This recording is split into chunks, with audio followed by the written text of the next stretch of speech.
Welcome our YouTube channel GSP तासु। BPSC TRE class 6 to 8 के लिए सेट प्रैक्टिस कराया जा रहा है यूटेरिया पब्लिकेशन से, जिसमें आज हम लोग सेट नंबर 3 को लगाने वाले हैं। इससे पहले सेट नंबर 1 से 2 ऑलरेडी करा दिया गया है। जो लोग नहीं देखे हैं तो वो लोग प्लेलिस्ट चेक कर सकते हैं। वीडियो स्टार्ट करने से पहले आप लोगों से एक ही रिक्वेस्ट है, प्लीज़ वीडियो को लाइक और सेशन ख़त्म होने के बाद किसी भी एक ग्रुप में शेयर जरूर कर दीजिएगा। इसमें आज हम लोग टोटल 120 प्रश्नों को देखने वाले हैं, 40 प्लस 80 प्रश्नों को। 40 प्रश्न में आपका सभी टाइप का है और 80 प्रश्न आपका सोशल साइंस के लिए है।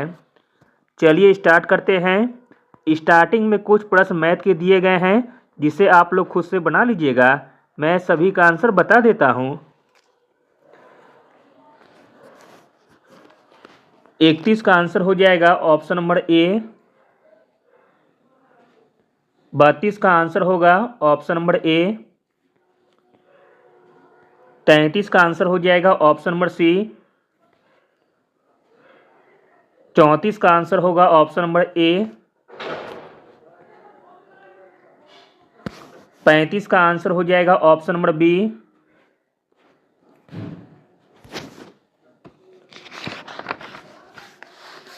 36 का आंसर हो जाएगा ऑप्शन नंबर बी।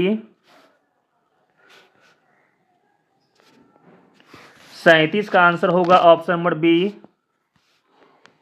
38 का आंसर हो जाएगा ऑप्शन नंबर बी। चलिए देखते हैं 39 नंबर से। ऑटोमोबाइल में हाइड्रोलिक ब्रेक किस सिद्धांत पर कार्य करता है? आंसर है ऑप्शन नंबर ए, पास्कल का नियम पर। अगला प्रश्न है, कृत्रिम वर्षा के लिए निम्नलिखित में से किस पदार्थ का उपयोग किया जाता है? प्रश्न इंपॉर्टेंट है। कृत्रिम वर्षा के लिए जिस पदार्थ का उपयोग किया जाता है वह है silver iodide, option number C. झूठ का पता लगाने के लिए निम्नलिखित में से किस उपकरण का उपयोग किया जाता है? आंसर है ऑप्शन नंबर ए, पॉलीग्राफ का। अगला प्रश्न देखते हैं, इंपॉर्टेंट प्रश्न है। मच्छरों को दूर करने के लिए सक्रिय रसायन कौन सा है? मच्छरों को दूर करने के लिए सक्रिय रसायन है एलिथ्रिन्स, ऑप्शन नंबर ए। अगला प्रश्न है, निम्नलिखित में से कौन सा प्राकृतिक अम्ल क्षार सूचक का उदाहरण है? प्राकृतिक अम्ल क्षार सूचक का उदाहरण हो जाएगा हल्दी, ऑप्शन नंबर सी। रतौंधी डैश की कमी के कारण होती है? आंसर है option number A, vitamin A की कमी से। अगला प्रश्न देखते हैं, निम्नलिखित में से किसकी उपस्थिति मानव शरीर के अंदर रक्त के जमने को रोकती है? आंसर है option number C, heparin. Heparin का उपयोग कुछ रक्त वाहिका, हृदय और फेफड़ों की स्थितियों को रोकने या उनका इलाज करने के लिए किया जाता है। अगला प्रश्न है, कौन सा हार्मोन विकास अवरोधक नहीं है? जो हार्मोन विकास अवरोधक नहीं है वह है ऑक्सिन तथा एबिसिक्ल अम्ल। इस प्रकार ऑप्शन नंबर डी सही हो जाएगा। अगला प्रश्न देखते हैं, करंट का प्रश्न है। चर्चा में रही जमरानी बांध बहुउद्देशीय परियोजना का संबंध किससे है? चर्चा में रही जमरानी बांध बहुउद्देशीय परियोजना का संबंध है उत्तराखंड से। गाजा संघर्ष पर शांति शिखर सम्मेलन कहाँ हुआ था? गाजा संघर्ष पर शांति शिखर सम्मेलन हुआ था मिस्र में, ऑप्शन नंबर ए। अगला प्रश्न देखते हैं, एशियन पैरा गेम्स 2023 में पैरा डोंगी में स्वर्ण जीतने वाली पहली भारतीय कौन है? प्रश्न इंपॉर्टेंट है। आंसर है ऑप्शन नंबर ए, Prachi Yadav. Asian para games 2023 में पैरा डोंगी में स्वर्ण जीतने वाली पहली भारतीय है प्राची यादव। नोबेल शांति पुरस्कार 2023 प्राप्त करने वाली नरगिस मोहम्मदी का संबंध किस देश से है? आंसर है ऑप्शन नंबर ए, ईरान देश से। अगला प्रश्न देखते हैं, बिहार के किस जिले में जीएसटी ट्रिब्यूनल बेंच स्थापित की जाएगी? राइट आंसर है ऑप्शन नंबर बी, पटना में। अगला प्रश्न देखते हैं, हाल ही में किसने बिहार काढ़ा उद्योग के ब्रांड मुक्ति का अनावरण किया है?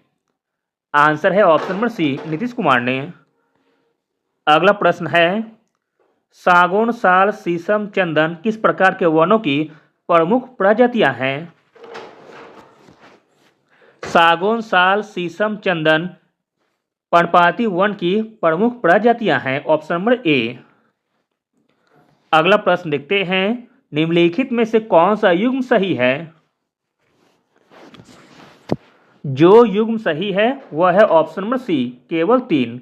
पीली क्रांति का संबंध है तिलहन उत्पादन से, जबकि आपका श्वेत क्रांति का संबंध हो जाएगा दुग्ध उत्पादन से, नीली क्रांति का हो जाएगा मछली उत्पादन से।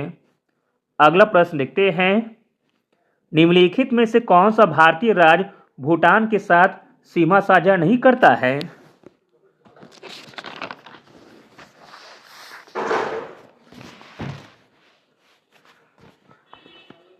भूटान के साथ सीमा साझा नहीं करता है, तो इसका राइट आंसर हो जाएगा ऑप्शन नंबर ई, उपयुक्त में से कोई नहीं, क्योंकि यह तीनों के तीनों राज्य भारतीय राज्य भूटान के साथ सीमा साझा करते हैं। भूटान की सीमा भारतीय राज्यों सिक्किम, पश्चिम बंगाल, असम, अरुणाचल प्रदेश के साथ लगती है। अगला प्रश्न देखते हैं, भारत के निम्नलिखित में से किस राज्य में विश्व का सबसे बड़ा ताजे पानी का द्वीप है? तो दोस्तों, भारत के असम राज्य में विश्व का सबसे बड़ा ताजे पानी का द्वीप है। मीठे पानी के द्वीप नदियों द्वारा निर्मित होते हैं। ब्रह्मपुत्र नदी विश्व का सबसे बड़ा नदी द्वीप बनाती है। इसे माजली द्वीप के नाम से जाना जाता है, जो असम में स्थित है।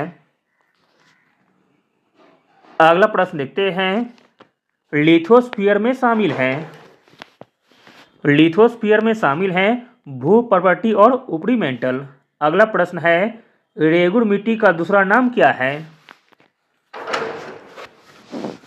रेगुड़ मिट्टी का दूसरा नाम है काली मिट्टी, जो कि ऑप्शन नहीं दिया गया है, इसलिए ऑप्शन नंबर ई सही है, उपयुक्त में से कोई नहीं। रेगुड़ मिट्टी काली मिट्टी के समान ही है, इसे काली कपास मिट्टी भी कहते हैं। अगला प्रश्न देखते हैं, इंपॉर्टेंट प्रश्न है, बिहार में पीरपैंती एवं कजरा में किस प्रकार की विद्युत परियोजना स्थित है? बिहार की पीरपैंती एवं कजरा में ताप विद्युत संयंत्र तथा सौर ऊर्जा संयंत्र परियोजना स्थित है। इस प्रकार ऑप्शन नंबर डी सही है, उपयुक्त में से एक से अधिक। कजरा लखीसराय जिले में है, जबकि पीरपैंती भागलपुर जिले में है। कजरा और पीरपैंती इन दोनों क्षेत्रों में थर्मल पावर और सोलर पावर प्लांट स्थित है। अगला प्रश्न देखते हैं, निम्नलिखित में से कौन सी नदी पश्चिमी घाट के ब्रह्मगिरी रेंज से निकलती है? तो दोस्तों, वह नदी है कावेरी नदी, ऑप्शन नंबर ए। अगला प्रश्न देखते हैं, दिल्ली सल्तनत के किस शासक ने तुर्कान चहलगानी यानी कि 40 दल का दमन किया था? तो दोस्तों, वह थे Balban, option number B. Delhi सल्तनत के शासक बलबन ने तुर्कान चहलगानी का दमन किया था। अगला प्रश्न है, राशि तंगड़ी यानी कि तालीकोटा युद्ध के समय विजयनगर का शासक कौन था? राशि तंगड़ी यानी कि तालीकोटा युद्ध के समय विजयनगर का शासक था सदाशिव राय। तालीकोटा का युद्ध जो कि 1565 में हुआ था। अगला प्रश्न देखते हैं कि सिख गुरु को खुसरो की सहायता करने के कारण जहांगीर द्वारा उन पर राजद्रोह का आरोप लगाकर फांसी की सजा दी गई थी।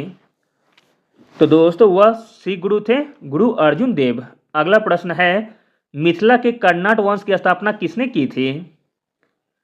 मिथिला के कर्नाट वंश की स्थापना की गई थी नानदेव के द्वारा, ऑप्शन नंबर बी। अगला प्रश्न है, निम्नलिखित घटनाओं को कालक्रम के अनुसार बढ़ते हुए सही क्रम में व्यवस्थित करें। आपको इसमें क्रम से सजाना है। तो दोस्तों, इसका राइट आंसर हो जाएगा ऑप्शन नंबर सी। पहले नंबर पर हो जाएगा वास्को डी गामा की दूसरी बार भारत यात्रा, जो कि 1501 में हुआ था।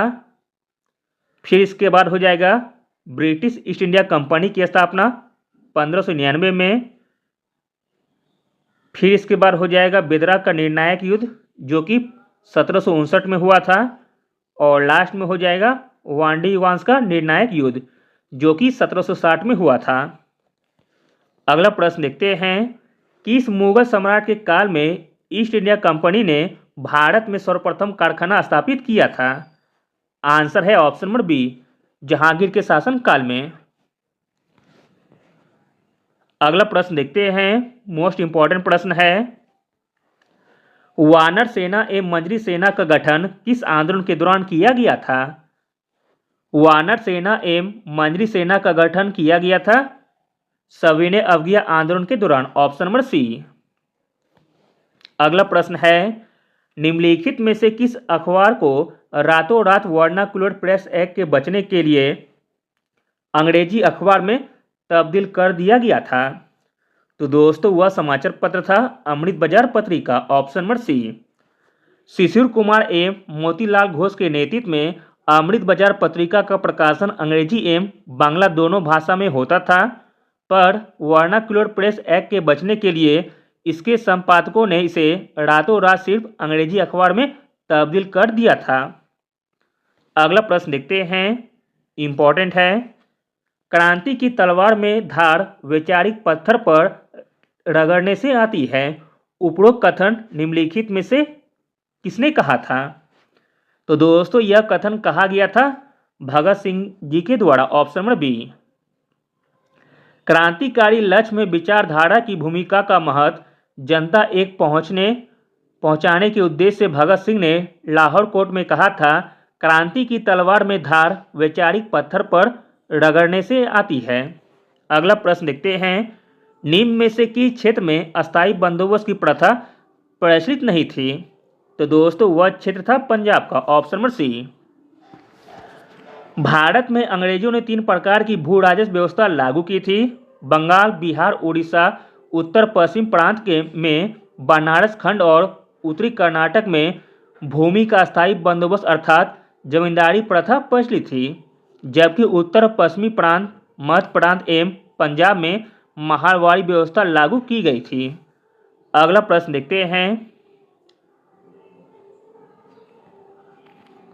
अगला प्रश्न है, निम्न में से किस हड़प्पा सभ्यता के किस स्थल से कब्रिस्तान एच और समाधि R37 का साक्ष मिला है? आंसर है ऑप्शन नंबर सी, हड़प्पा से।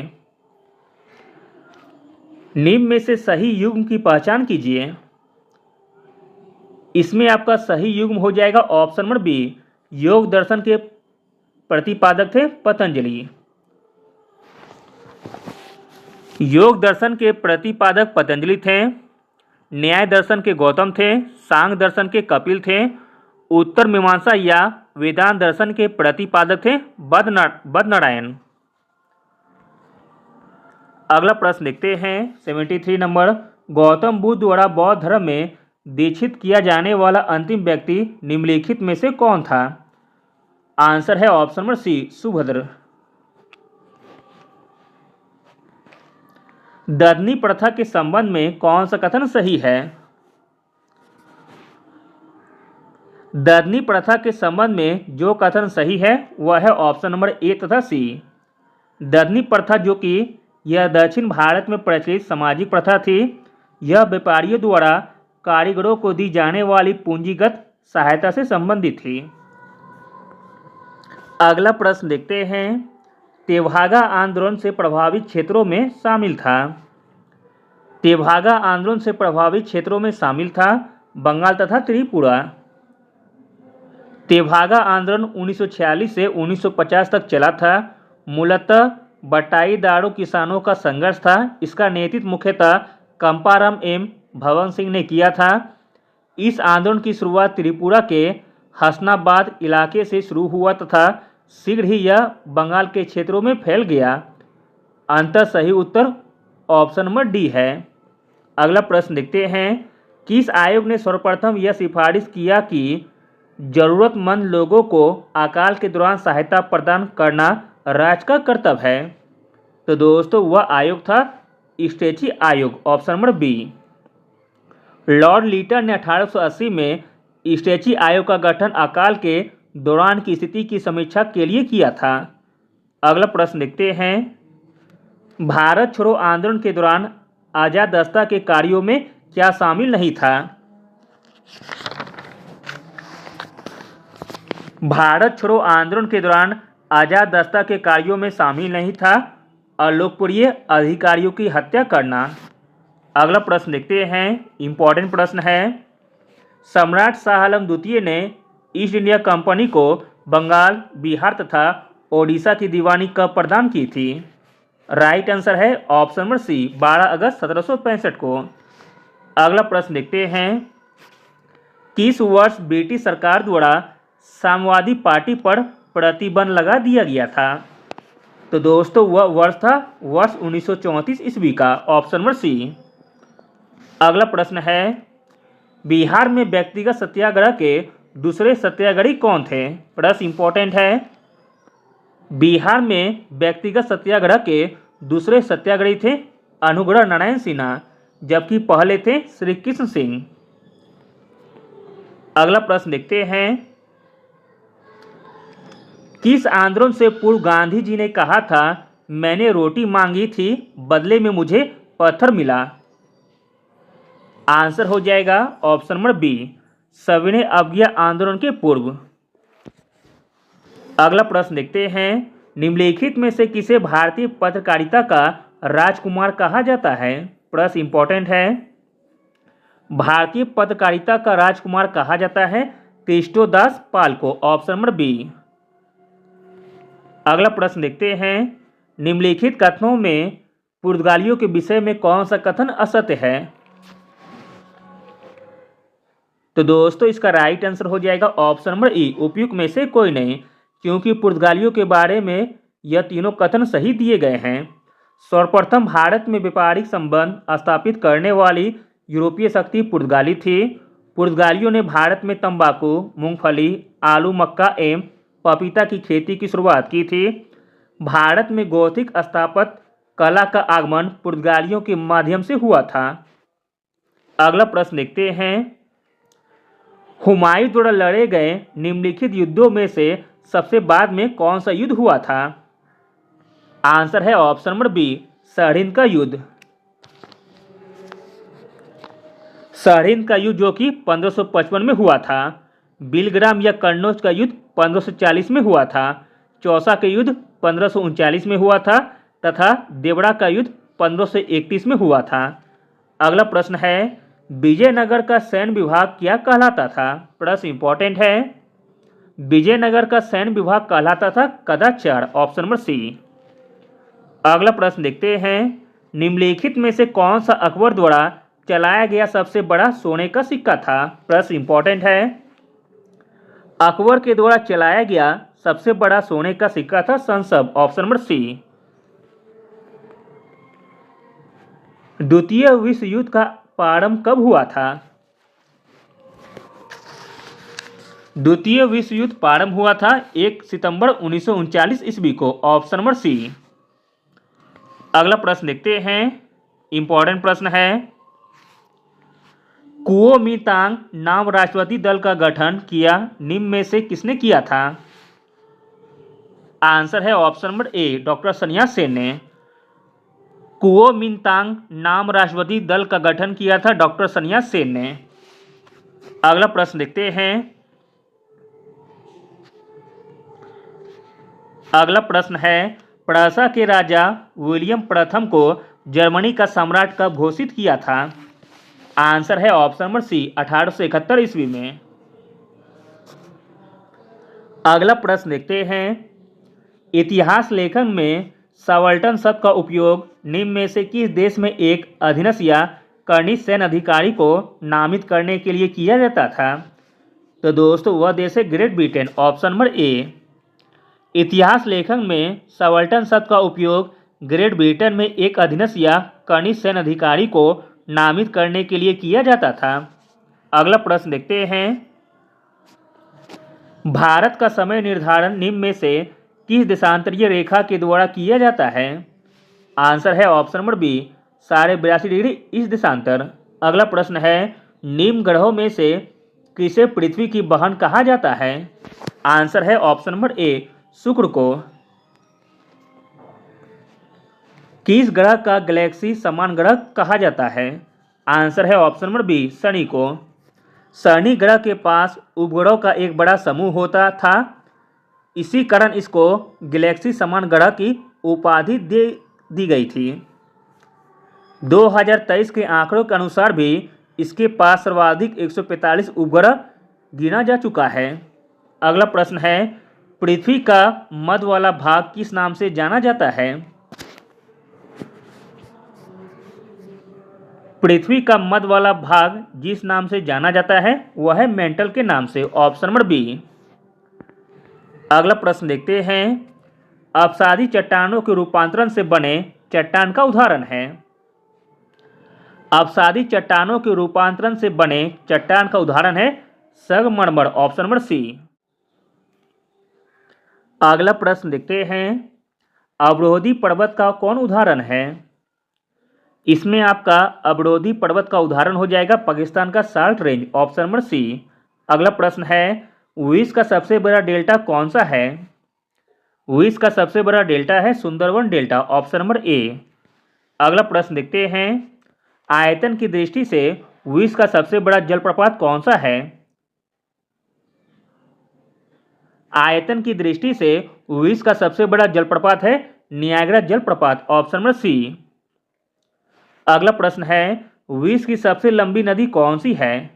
आंसर है ऑप्शन नंबर बी, नील नदी, जिसकी कुल लंबाई है 6650 किलोमीटर। अगला प्रश्न देखते हैं, किस मंडल में गैसों का लेयर यानी कि परत पाया जाता है?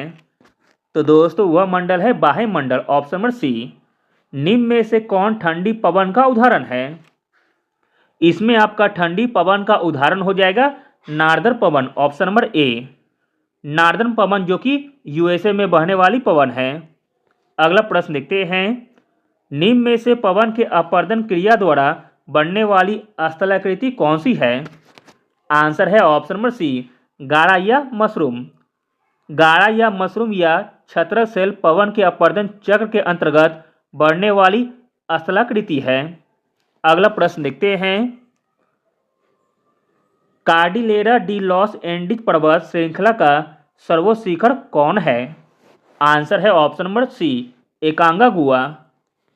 अगला प्रश्न है, निम्न में से किस पठार को रूफ ऑफ द वर्ल्ड या विश्व का छत कहा जाता है? प्रश्न इंपॉर्टेंट है और पहले भी पूछा गया है एग्जाम में। रूफ ऑफ द वर्ल्ड या विश्व का छत के नाम से जाना जाता है तिब्बत का पठार को, ऑप्शन नंबर बी। विश्व की सबसे ऊंची झील कौन सी है? विश्व की सबसे ऊंची झील है थीसो सिकड़ू, ऑप्शन नंबर सी। थीसो सिकड़ू झील विश्व की सबसे ऊंची झील है। यह झील तिब्बत के पठार में स्थित है। रूस का बेकाल झील सबसे गहरी झील है। मृत सागर सबसे गहराई में स्थित झील है। अगला प्रश्न है, विश्व का सबसे बड़ा महासागर कौन सा है? आंसर है ऑप्शन नंबर ए, प्रशांत महासागर। अगला प्रश्न देखते हैं, पाक जल संधि किन देशों के बीच स्थित है? आंसर है ऑप्शन नंबर सी, भारत तथा श्रीलंका के बीच। निम्न में से कौन उष्णकटिबंधीय पर्णपाती या मानसून वन का क्षेत्र है? आंसर है ऑप्शन नंबर सी, म्यांमार। उष्णकटिबंधीय पर्णपाती या मानसून वन क्षेत्र का विस्तार 5 डिग्री से लेकर 30 डिग्री उत्तरी एवं दक्षिणी दोनों ही अक्षांशों में पाया जाता है। अगला प्रश्न देखते हैं, प्रश्न इंपॉर्टेंट है, विश्व की रोटी की टोकरी किस घास के मैदान को कहा जाता है? आंसर है ऑप्शन नंबर ए, स्टेपी को। स्टेपी को विश्व की रोटी की टोकरी कहा जाता है। स्टेपी मध्य एशिया में विस्तृत घास का वह मैदान है जहां दुनिया का सर्वाधिक गेहूं उत्पादित होता है। अगला प्रश्न है, निम्न में से झारखंड में निवास करने वाली प्रजाति कौन सी है? झारखंड में निवास करने वाली प्रजाति है संथाल, बिरहोर तथा उरांव। इस प्रकार ऑप्शन नंबर डी सही है। अगला प्रश्न देखते हैं, निम्न में से कौन अप्रत्यक्ष कर नहीं है? तो दोस्तों इसका राइट आंसर हो जाएगा ऑप्शन नंबर ई, उपयुक्त में से कोई नहीं। क्योंकि यह तीनों के तीनों प्रत्यक्ष कर हैं, आयकर, ब्याज दर तथा भू राजस्व कर। अगला प्रश्न देखते हैं, भारत में सर्वाधिक विकास दर किस राज्य का है? भारत में सर्वाधिक विकास दर है मिजोरम का, ऑप्शन नंबर ए। वर्तमान 2023 के आंकड़ों के अनुसार भारत में सर्वाधिक जीएसडीपी का विकास दर या समृद्धि दर 12.6% मिजोरम का है। इसके बाद बिहार का स्थान है 10.47 वृद्धि दर के साथ। अगला प्रश्न देखते हैं, बिहार का जीएसडीपी यानी कि सकल राज्य घरेलू उत्पाद का वर्तमान वर्ष में वृद्धि दर क्या है? राइट आंसर है ऑप्शन नंबर सी, 10.47%। अगला प्रश्न देखते हैं, वर्तमान आंकड़ों के अनुसार भारत में सर्वाधिक बेरोजगारी दर किस राज्य में पाया जा रहा है? वर्तमान आंकड़ों के अनुसार भारत में सर्वाधिक बेरोजगारी दर पाया जा रहा है राजस्थान तथा तेलंगाना राज्य में, जो कि ऑप्शन में नहीं दिया गया है, इसलिए ऑप्शन नंबर ई सही है। अगला प्रश्न देखते हैं, वित्तीय वर्ष 2023-24 में भारत सरकार के बजट में निम्न में से किस विभाग पर सरकार का कम फोकस देखा गया है? तो दोस्तों वह विभाग है वैज्ञानिक विभाग, ऑप्शन नंबर ए। अगला प्रश्न है, भारत में वर्तमान में किस प्रकार का बजट प्रस्तुत होता है? राइट आंसर है ऑप्शन नंबर बी, शून्य आधारित बजट। मानव विकास सूचकांक का सर्वेक्षण किस संस्था के द्वारा किया जाता है? मानव विकास सूचकांक का सर्वेक्षण किया जाता है यूएनडीपी के द्वारा, ऑप्शन नंबर बी। भारत में वर्तमान वित्तीय वर्ष 2023 में प्रति व्यक्ति आय कितना मापा गया है? भारत में वर्तमान वित्तीय वर्ष 2023 में प्रति व्यक्ति आय मापा गया है 1,72,000। अगला प्रश्न देखते हैं, भारत में राष्ट्रीय आय का आकलन निम्न में से कौन सी संस्था के द्वारा किया जाता है? भारत में राष्ट्रीय आय का आकलन किया जाता है सीएसओ के द्वारा। अगला प्रश्न है, नाबार्ड की स्थापना किस वर्ष की गई थी? नाबार्ड की स्थापना की गई थी 12 जुलाई 1982 को। रिजर्व बैंक ऑफ इंडिया की स्थापना कब हुई थी? तो दोस्तों आरबीआई की स्थापना की गई थी 1 अप्रैल 1935 को। भारतीय कृषि अनुसंधान संस्थान कहाँ स्थित है? भारतीय कृषि अनुसंधान संस्थान स्थित है नई दिल्ली में। निम्न में से कौन रबी फसल है? इसमें आपका रबी फसल हो जाएगा गेहूं, ऑप्शन नंबर सी। विश्व में सर्वाधिक मवेशी किस देश में पाए जाते हैं? विश्व में सर्वाधिक मवेशी पाए जाते हैं अपना प्यारा भारत देश में। जूट के उत्पादन में विश्व में प्रथम स्थान किस देश का है? आंसर है ऑप्शन नंबर ए, अपना प्यारा भारत देश का। भारत के बाद है बांग्लादेश तथा चीन देश का स्थान होता है। अगला प्रश्न देखते हैं, बिहार में सर्वाधिक लिंगानुपात वाला जिला कौन सा है? बिहार में सर्वाधिक लिंगानुपात वाला जिला है गोपालगंज। अगला प्रश्न है, जनसंख्या के अनुसार भारत में हिंदी के बाद दूसरी सर्वाधिक बोली जाने वाली भाषा कौन सी है? आंसर है ऑप्शन नंबर सी, बंगाली भाषा। अगला प्रश्न देखते हैं, भारत में भुगतान बैंक की स्थापना की शुरुआत कब हुई थी? भारत में भुगतान बैंक की स्थापना की गई थी 2015 में। भारत में संचालित पंचवर्षीय योजनाओं में 12वीं पंचवर्षीय योजना का फोकस किया था। आंसर है ऑप्शन नंबर बी, स्वास्थ्य पर। भारत सरकार के द्वारा संचालित 12वीं पंचवर्षीय योजना का मुख्य फोकस स्वास्थ्य को रखा गया था। अगला प्रश्न देखते हैं, प्रश्न इंपॉर्टेंट है, भारत में अंत्योदय योजना की शुरुआत किस वर्ष की गई थी? भारत में अंत्योदय योजना की शुरुआत की गई थी 1977-78 में, ऑप्शन नंबर सी। अगला प्रश्न देखते हैं, भारत के किस शासन अधिनियम के अंतर्गत वैधानिक आयोग का गठन किया गया था? भारत के जिस शासन अधिनियम के अंतर्गत वैधानिक आयोग का गठन किया गया था वह शासन अधिनियम हो जाएगा आपका भारत शासन अधिनियम 1919 का। भारत शासन अधिनियम 1919 के अंतर्गत वैधानिक आयोग का गठन किया गया था। इस आयोग का कार्य 10 वर्ष बाद जांच करने के बाद अपनी रिपोर्ट प्रस्तुत करना था। अगला प्रश्न देखते हैं, भारत के संविधान सभा की पहली बैठक निम्नलिखित में से कब हुई थी? भारत में संविधान सभा की पहली बैठक हुई थी 9 दिसंबर 1946 ईस्वी को। अगला प्रश्न है, संविधान समीक्षा आयोग का गठन 2000 में किया गया, इसके अध्यक्ष निम्नलिखित में से कौन थे? आंसर है option number B, M N. Venkatachaliah. संविधान समीक्षा आयोग का गठन 2000 में किया गया, इसके अध्यक्ष थे एम.एन. वेंकटचलैया। अगला प्रश्न देखते हैं, संविधान के किस संशोधन के द्वारा प्रस्तावना में पंथ निरपेक्ष शब्द को जोड़ा गया है? आंसर है ऑप्शन नंबर ए, 42वां संविधान संशोधन 1976 के द्वारा। अगला प्रश्न है, नगरीय स्थानीय शासन प्रणाली में कौन शामिल होता है? नगरीय स्थानीय शासन प्रणाली में शामिल होता है टाउन एरिया कमेटी, अधिसूचित क्षेत्र समिति तथा पोर्ट स्टेट। इस प्रकार ऑप्शन नंबर डी सही है, उपयुक्त में से एक से अधिक। अगला प्रश्न देखते हैं, निम्न में से कौन सा अधिकार गैर नागरिकों को नहीं प्राप्त है परंतु भारतीय नागरिक को प्राप्त है? आंसर है ऑप्शन नंबर बी, अल्पसंख्यकों का अधिकार। अनुच्छेद 15, 16, 19, 29 और 30 में उल्लेखित मौलिक अधिकार केवल भारतीय नागरिकों के लिए उपलब्ध है और विदेशी नागरिकों के लिए नहीं।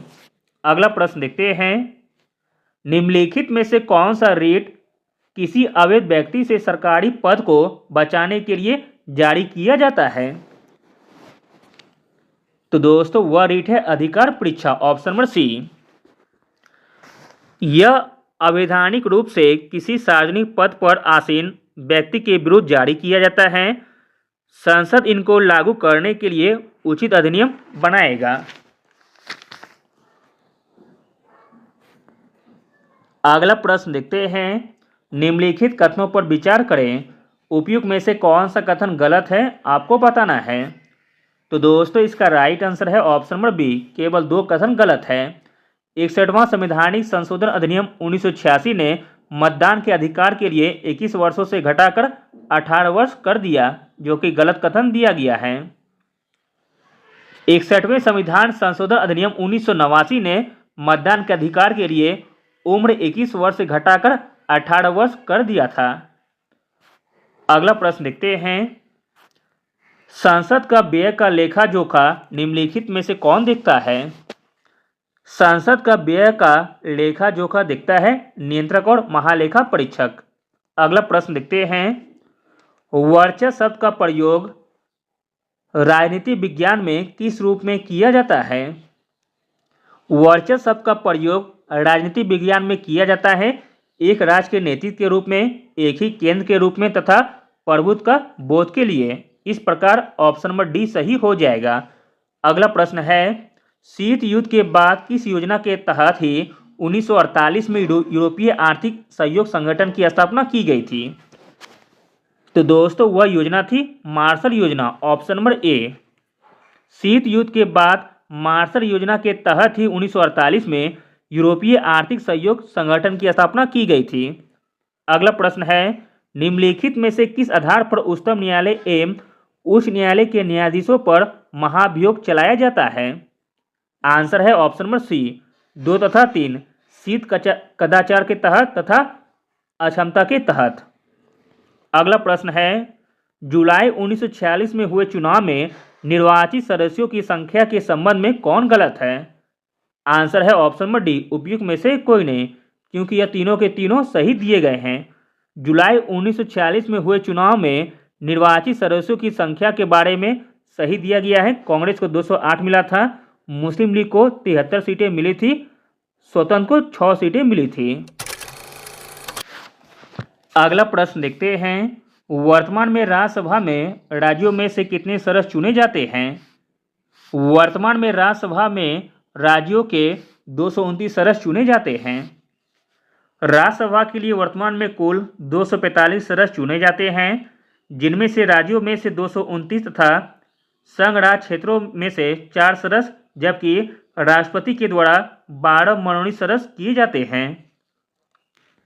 अगला प्रश्न देखते हैं, निम्नलिखित में से किस केंद्र शासित प्रदेश का गठन सर्वप्रथम किया गया था? आंसर है option number C, Andaman Nicobar द्वीप समूह का, जिसकी स्थापना 1950 में की गई थी। अगला प्रश्न है, 15वें वित्त आयोग का कार्यकाल कब तक निर्धारित है? 15वें वित्त आयोग का कार्यकाल निर्धारित है वर्ष 2020 से 25 तक। निम्नलिखित में से कौन सा भारतीय संविधान का भाग अस्थायी, संक्रमणकालीन और विशेष उपबंध करता है? तो दोस्तों वह भाग हो जाएगा भाग 21, ऑप्शन नंबर सी। अगला प्रश्न है, निम्न में से कौन से ऐसे प्रधानमंत्री रहे हैं जो पद ग्रहण करते समय संसद के किसी भी सदन के सदस्य नहीं थे? पीवी नरसिम्हा राव ऐसे प्रधानमंत्री रहे हैं जो पद ग्रहण करते समय संसद के किसी भी सदन के सदस्य नहीं थे। प्रधानमंत्री बनने के बाद नादिया लोकसभा सीट से जीत दर्ज कर संसद सदस्यता ग्रहण करते हैं। पीवी नरसिम्हा राव, जो कि ऑप्शन में नहीं दिया गया है, इसलिए ऑप्शन नंबर ई सही है, उपयुक्त में से कोई नहीं।